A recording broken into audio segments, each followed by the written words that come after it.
Greetings all, this is Matt and this is a quick tutorial on planning a plant-based menu. We could actually stop right here with the picture of the sweet potato, honestly, because you could live very healthy just eating sweet potatoes alone, but we'll do a full presentation. So benefits of a plant-based diet, a whole food plant-based diet. First of all, you don't have to worry about counting calories or carbohydrates. You eat as much food as you want. You never go hungry. Um, the rule is that you eat until you can't eat anymore, generally. Not only that, but you reduce or eliminate your risk of pretty much every non-communicable disease there is: cardiovascular disease, cancer, diabetes, asthma, multiple sclerosis, autoimmune disorders, circulatory disorders, digestive disorders, hypertension. So, really, it's probably the optimal human diet. So, what are the rules? No animal products whatsoever. No beef, pork, poultry, buffalo, ostrich, snake, alligator, whatever it is that you like to eat. No animal products whatsoever. No oil, no flax oil, no olive oil, no canola oil, no coconut oil. We will talk about fats. Basically, they come from nuts, some seeds too. No processed foods at all. We'll talk about that. There actually are a couple exceptions. Dried beans, obviously, some pastas might be okay, and some bread, rolled oats might be an exception. And then, of course, we don't want to be eating candy. So this is the BMI chart. So what I want you to do is look at the left-hand side at your height. Try and find your height on the left-hand column there. So I'm 5'10", and then as you move over to the right, you see the blue boxes. Those represent underweight. So if you look at the top, you'll find your total weight, what your total weight should be. So I'm 5'10". In those gray boxes is the normal weight. So 5'10", my normal weight should be somewhere between 130 and 180 pounds. Okay, so look at what your height is and then try to find out what your ideal weight is. Um, what we're going to use this for is primarily to find out how many calories we should be eating a day. So it's multiplied by 10. So mine comes out 5'10", 5'10" comes out to be 130 to 180 pounds. That means my target calorie consumption should be somewhere between 1,300 and 1,800 calories per day. So it's very important. You do not want to consume less than that amount, okay? Because this is the problem where people get sick. They go on diets, they go on these crazy diets, they restrict their calorie consumption to 1,000 calories or less, and they lose weight, but they get sick. All right, we're not doing that. We're going to eat a healthy amount of food, and we're going to lose about 3 pounds a week on that diet. So 3.5 pounds a week is what you'll probably lose if you stick with this diet. Okay, so I'm going to target 1,800 calories a day. I am as I said, I am 5'10". I am like right at 180 pounds, so I'm right at that level. I do a lot of strength training exercises, so my body weight is a little bit heavier, which is why I'm on the heavier end of that. But other than that, you should probably try and stick within that BMI. So satiety. Satiety means to feel full. So you've probably heard the term insatiable appetite. So an insatiable appetite is one that can never be satisfied. So what we're shooting for is satiety. We want to feel full. And that occurs by combining fiber and water. So fiber comes from whole plant foods. We do not want to get fiber out of a jar from powder. All right, that's junk. You want to get your fiber from real food, from plant food. Minimum recommendations are 25 grams a day for women and about 30 grams a day for men. That's minimum. All right, we should probably be getting about double that. And I pretty consistently get double that following this type of a diet. If we consumed our fiber consumption by just 3 grams a day, we would save over $40 billion a year in healthcare costs just in the treatment of constipation alone. That doesn't even include all cardiovascular disease and everything else. So, again, 3 grams a day, 40,000 deaths from cardiovascular disease would be prevented. If we could just increase our average fiber consumption by 3 grams a day, that's not even a whole apple. All right, so this has profound ramifications. As far as protein, and this is the first question that I get, people, as soon as you tell me you're vegetarian, the first question is, well, where do you get your protein from? We're going to talk all about that. So Harvard says about 8 grams per 20 pounds of body weight. This is not controversial, but it's kind of up in the air. Nobody really, it's been hard to kind of pin down this number. Based on that and my weight and my needs, I should be getting somewhere between 50 and 70 grams a day, approximately. World Health Organization says we should get 5% of our total calories from protein. So that comes out to be about 23 grams a day, which is pretty low. Uh, most of the physicians that recommend this type of diet suggest an 80-10-10 split. So 80% carbohydrate, 10% each of fat and protein.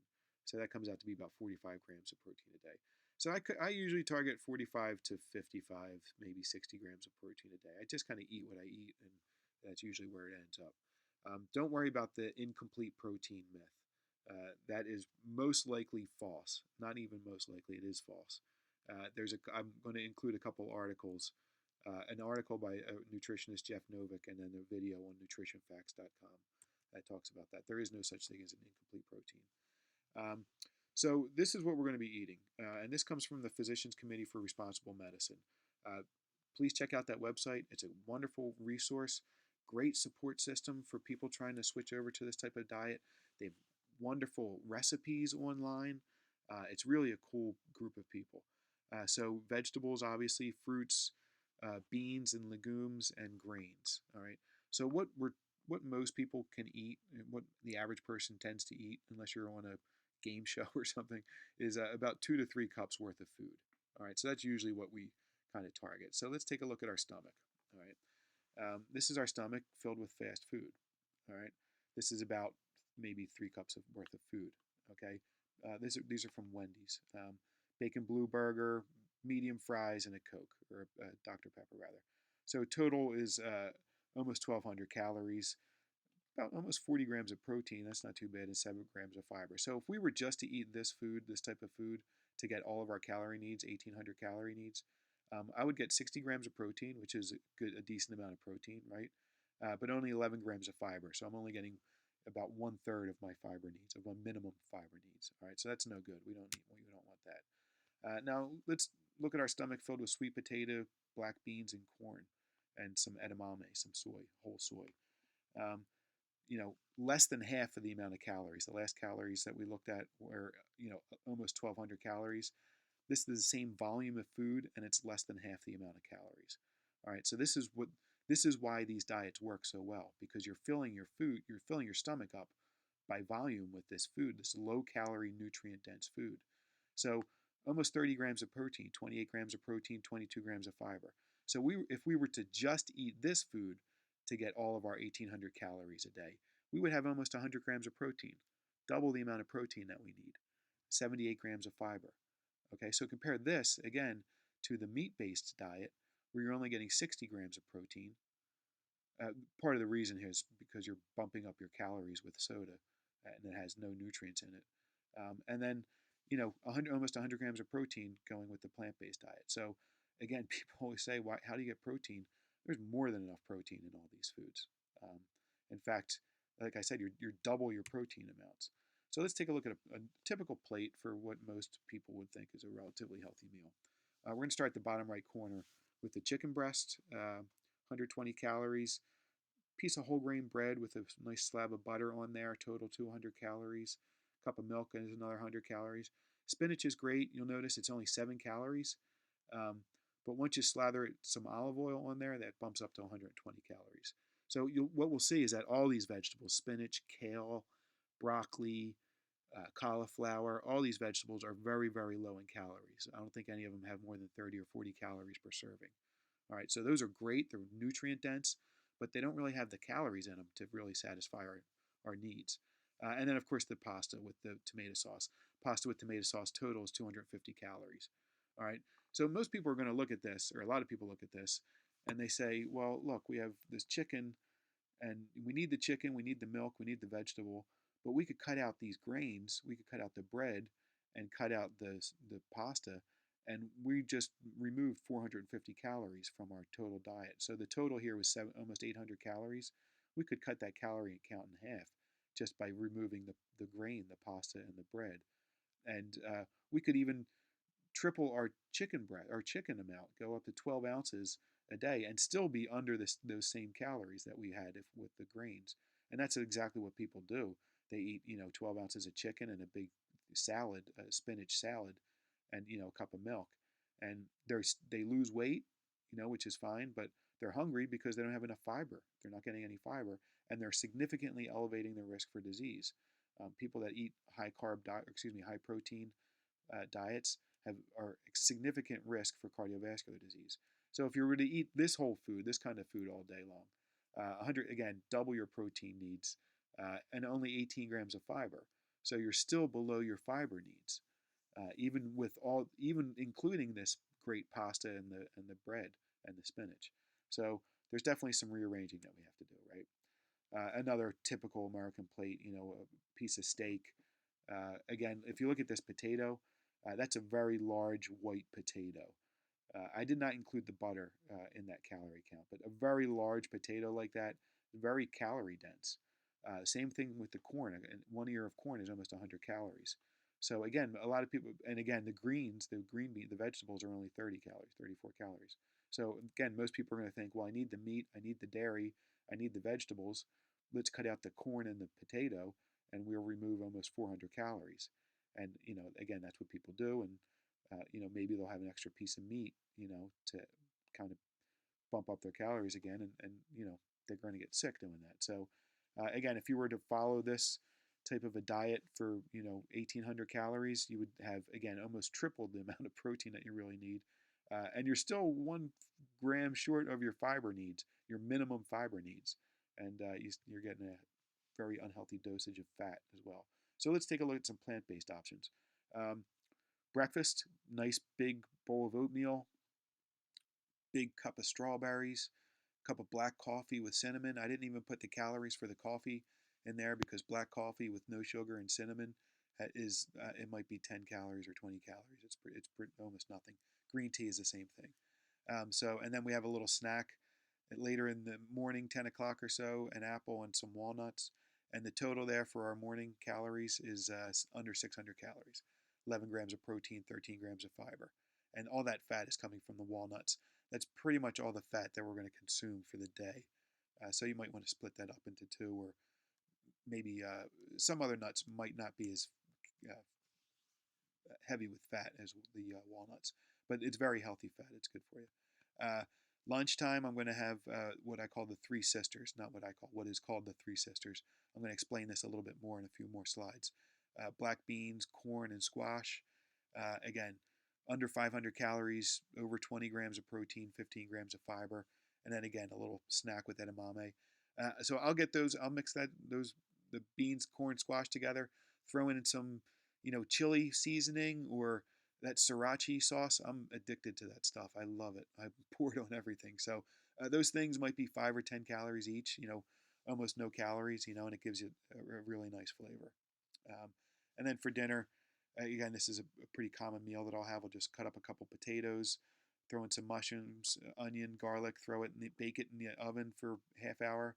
Towards the end, I'll cut up the peppers and the kale and throw that in, and just heat the kale and the vegetables lightly. Uh, Under 500 calories again, almost 20 grams of protein, 16 grams of fiber. All right, and again, this is a large volume of food, so you're going to feel very full when you finish with this. Um, Again, with all that fiber, especially. Okay, little nice bowl of popcorn to finish it off. A quarter cup of uncooked popcorn comes out to be 3.5 cups of cooked popcorn. So again, it's a large volume of food. Uh, Again, nice calorie bump, 170 calories, a little protein and fiber there. So our total for the day, 1,749 calories, 68 grams of protein, so more than enough protein, 59 grams of fiber, and 29 grams of fat.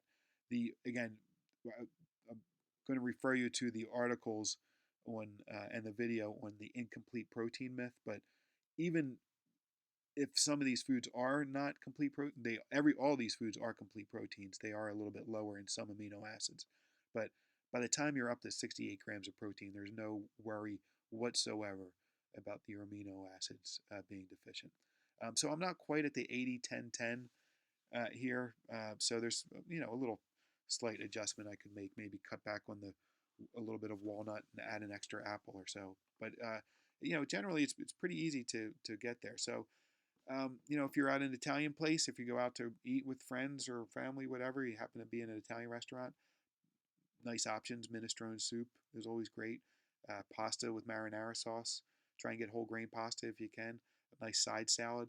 Just be careful with the oil, putting the oil on the. And I'll talk about dressings in a minute. Mexican, if you're at a Mexican place, you can always get a bean burrito. The chefs will be more than happy to make you a burrito with no cheese or sour cream. I do it all the time. And of course, the chips aren't ideal, but whatever. It's corn and it's probably fried. You know, you make some sacrifices. Small amounts of refined carbohydrate probably aren't that big a deal. And of course, salsa, guacamole. Guacamole does have a lot of fat, so you have to be careful. Asian is probably the easiest food to eat, vegetarian. So many options. I will get hot and sour pork, or excuse me, hot and sour soup. I'll just pick the pork out, strain the pork out. So it's probably got a little bit of pork broth in there, but that's a whatever. But you can get it vegetarian, of course, and of course there's all different types of options. If you happen to be at a barbecue, plenty of food to eat at a barbecue. There's always corn, the baked beans, providing there's not a big hunk of pork sitting in there. You know, There's all types of potatoes usually. Again, just be careful with some of the potato salads. They might have mayonnaise or bacon. My mother makes a delicious potato salad, but it's loaded with bacon, so I don't eat it, or I eat around the bacon. Grilled vegetables, of course, and mushroom burgers are always a great option too. Um, Real easy meals. There's Dr. McDougall has a line of foods. Each one of these soups, one container is about 200 calories, so it's a nice little kind of easy, pop it open, heat it up. It's not in a can, so there's no BPA in the label. It's cardboard. You don't have to worry about that. Um, I wouldn't, eat these kind of packaged burgers on a regular basis, but it's nice for a little treat occasionally. Sweet potato fries. Again, probably not. It's probably better to just cut up a sweet potato, but whatever.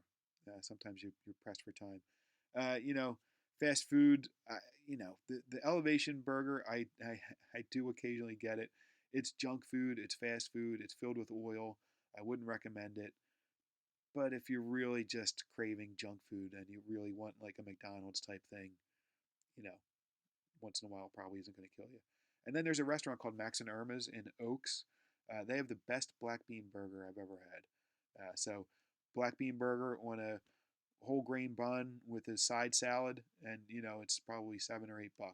It's a pretty good deal. Um, so the Three Sisters, I mentioned this earlier. Three Sisters is any combination of bean, corn, and squash or pumpkin. So you can, and whenever I'm kind of stuck for, well, what should I eat today? I'll just say, well, Three Sisters. I'll open up any kind of can of beans, throw it in a pot. I'll pull some corn out of the freezer. I always have frozen corn in the freezer. Pour a cup of corn in there, and then I like to have fresh squash, zucchini, squash, whatever you have, whatever it is. You can also buy it frozen too. So you can have everything ready to go. Throw it in a pot. Throw in some sloppy Joe seasoning or something else, chili seasoning, whatever you like, and it's ready in 10 minutes. And this is it's from the Three Sisters is from Native American agriculture. It's the Native American contribution to agriculture. The picture on the back of the coin here, the Sacagawea dollar, is a picture of the Three Sisters. And the idea here is that the corn grows nice and tall. The beans kind of wrap around the corn. They're supported by the corn. And then the squash is nice and low to the ground. It prevents weeds. So perfect combination of carbohydrate and protein, fiber and protein. A couple people asked me about bread. If I eat bread, this is the kind of bread that I eat, or I'll bake my own bread. That's a great way to go too. Or I'll go to a bakery, or some as long as it's whole grain, multi-grain, as long as it has a lot of fiber. I don't have any issues with gluten. So uh, as well as 95% of the population does not have any issues with gluten. It's not the gluten that's the problem, it's the refined carbohydrate really that's causing all the problems. So as long as it's a whole grain, this bread, the I don't know how to pronounce it, sorry, Alvarado Street bread, it's got like 5 grams of protein, 5 grams of fiber in it. It makes a very nice sandwich. Hummus sandwich with tomatoes, greens, mustard, cucumber. Mustard is one of my favorite condiments because it's got no calories at all and it's delicious. that whole thing, probably 400 calories with 25 grams of protein, half your protein needs, and almost half your fiber needs right there. Okay, so it's easier than you think. It's just a matter of kind of figuring out how to keep yourself happy and keep yourself full. Again, popcorn is a great snack. The chips are not ideal. Again, they're too heavily processed, but they tend to have high amounts of fiber in them as long as they're some type of multi-grain. Again, it's not ideal. I wouldn't necessarily recommend it, but if you have to have a snack, it's probably a good way to go. And of course, salsa is always great. And of course, don't forget, fruits and vegetables make great snacks, especially for the kids. This was a birthday party idea that one of my friends did a couple years ago with the Sesame Street characters. I think that's yogurt for their eyes, so yogurt would not be part of this diet. But if you make small exceptions, it's probably not a big deal. If you're baking, oatmeal raisin cookies, my son loves. I don't use any oil. It's called a flax egg. So you take some ground flax, add a little bit of water to it, and mix it up, and it acts like an egg. It acts like a binder for cooking. So pumpkin muffins, whole grain pumpkin muffins, uh, like I said, oatmeal raisin cookies, and I'll put some brown sugar in there, a little flavor. Some vanilla is always good for flavoring as well, and he loves it. So it's a good way to get a lot of fiber and protein into his diet. Of course, smoothies work pretty well for him as well. And I do honey lemon water. I think we talked about that earlier. As far as water is concerned, that's actually a pretty decent recommendation. Somewhere between 6 to 8 8-ounce glasses a day. Depends on who you are, what kind of level, what kind of exercise you do, things like that.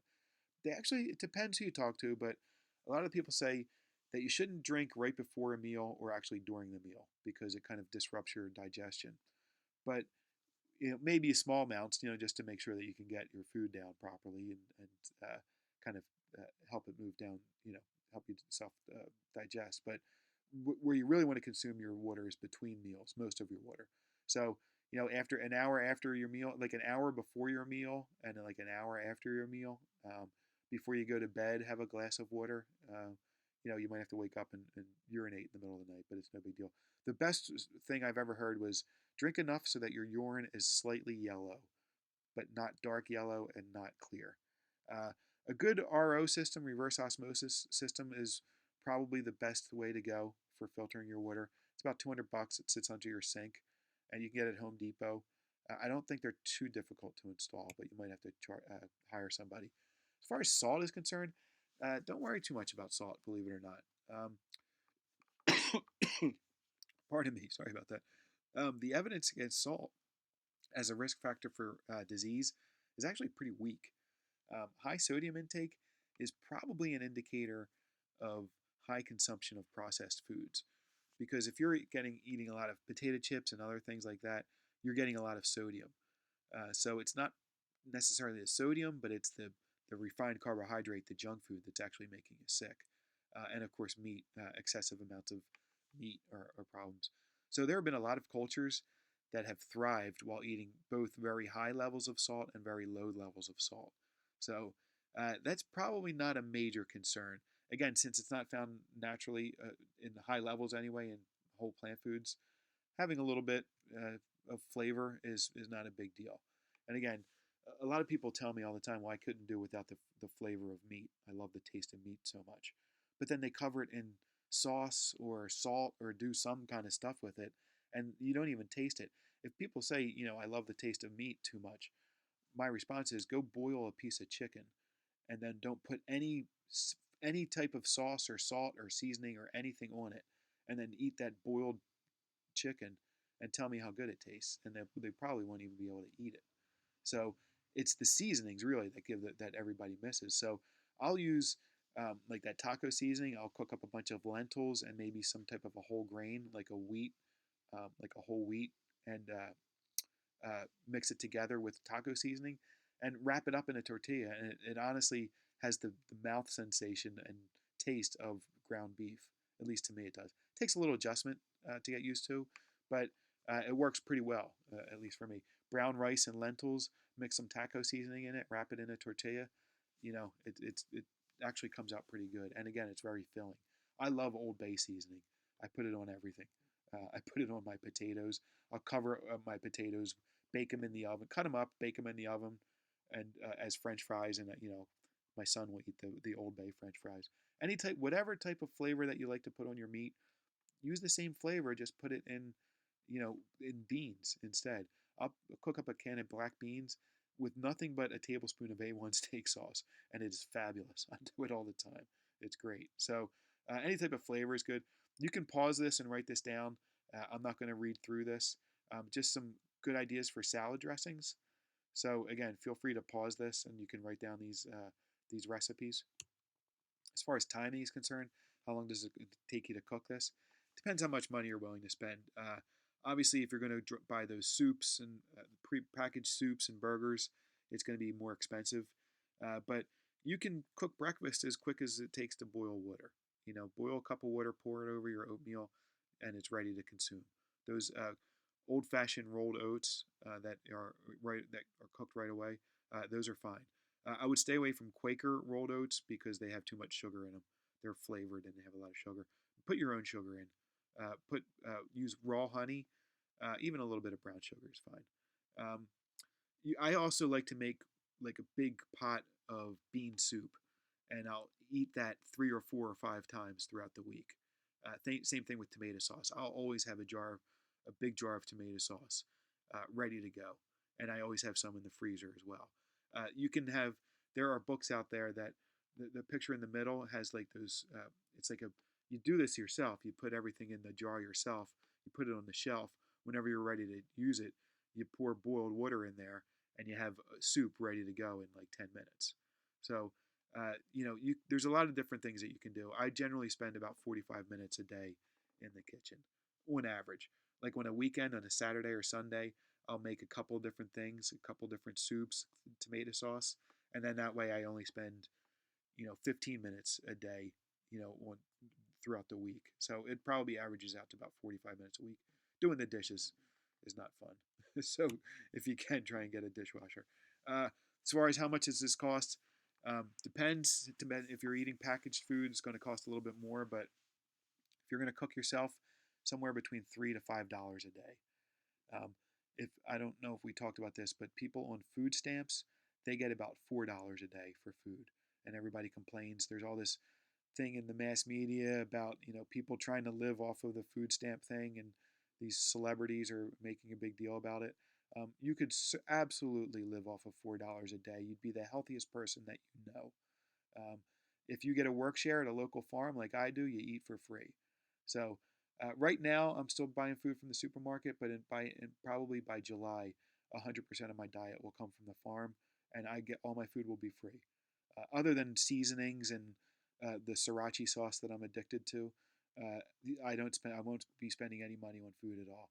Not only that, but you'll never have to spend money on drugs, vitamins, any type of herbal supplements. You'll never need to go to the doctor for surgery. You'll never get cardiovascular disease. You'll probably never get cancer. You don't have to worry about any chronic health conditions. You don't have to spend any money on weight loss products. You don't have to go to the gym.